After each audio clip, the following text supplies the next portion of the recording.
కానీ అన్నం వండోడు, చాలా వండోడు. ఏ ఒక పట్టాన్ని ఏది వినడు. నువ్వు ఏమి చెప్పినా కూడా ఆయన అల్టిమేట్గా ఆయన అనుకున్నది మాత్రం రిజల్ట్ మాత్రం తెస్తాడు. వెంకటరామరెడ్డి గారి గొప్పతనం ఏంటంటే ఏదో ఒకటి చేసి కన్విన్స్ చేస్తాడు. మొత్తానికైతే కూర్చోబెట్టి ఏదైనా చెప్దాం, ఏదైనా మెల్లిగా చెప్దాం, కన్విన్స్ చేద్దామంటే మా చంద్రశేఖర్ అన్న నేను అట్లాంటి వాళ్ళు ఏమైనా ప్రయత్నం చేసినంతసేపు వింటాడు, చాలా కామ్గా వింటాడు. ఆఖరికి మాత్రం ఏదో మళ్ళీ మ్యాజిక్ చేసి ఆయన అనుకున్నది చేసుకుంటాడు, పోతాడు.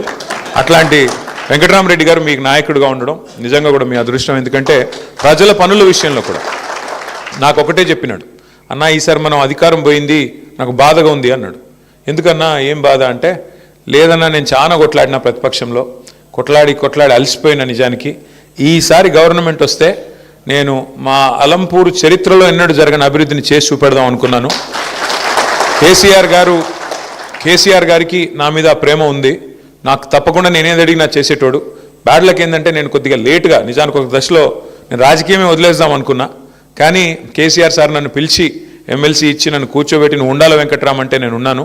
నాకంటూ వ్యక్తిగతంగా ఏమీ లేదన్నా, నా కాన్స్టిట్యున్సీ నా జిల్లా బాగుండాలా అని నిజంగా చెప్తున్నాను. నేను అధికారంలో ఉన్ననాడు కూడా ఒక్కటంటే ఒక్క రూపాయి పని కూడా అడగలేదు వెంకటరామరెడ్డి గారు, ఒక్క రూపాయి పని కూడా. ఏమన్నా అడిగినంటే మా కాన్స్టిట్యున్సీ, మాకు అలంపూర్కి ఇది కావాలా. ఒకరోజు అయితే మన గవర్నమెంట్ పోయింది అనుకుంటా, ఇప్పుడు పోయినాక వచ్చినాడు రోజు వచ్చి, మాకు నీళ్లు రావాలా, నువ్వు జగన్ అన్నకు ఫోన్ చేయంటాడు. అన్న ఇప్పుడు మనం గవర్నమెంట్లో లేమే, మనకు ఇప్పుడున్న గవర్నమెంట్ చేయాల్సిన పని మనం ఏందన్నా అంటే, అప్పుడు గవర్నమెంట్లో ఉన్నామా లేదా, లేవనుకుంటా.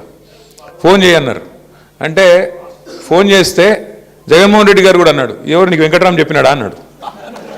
అవునన్నా చెప్పినాడు అంటే, నాకు కూడా ఆల్రెడీ చెప్పినాడు, మరి నీకు కూడా చెప్పిస్తున్నాడు. మొత్తానికైతే మొండోడు అంటే అంత కమిట్మెంటు. ఇప్పుడు ఏం అవసరం ఉంది, మేము గవర్నమెంట్లో లేము, ఈ గవర్నమెంట్ని తిట్టుకుంటా నడిపించేయచ్చు. వీళ్ళు చేయట్లేదా, వీళ్ళు చేయాల్సిన పని చేయట్లేదు, వీళ్ళని పట్టించుకోవట్లేదు, దున్నపోతు మీద వానబడ్డట్టున్నారని దులుపుకోవచ్చు.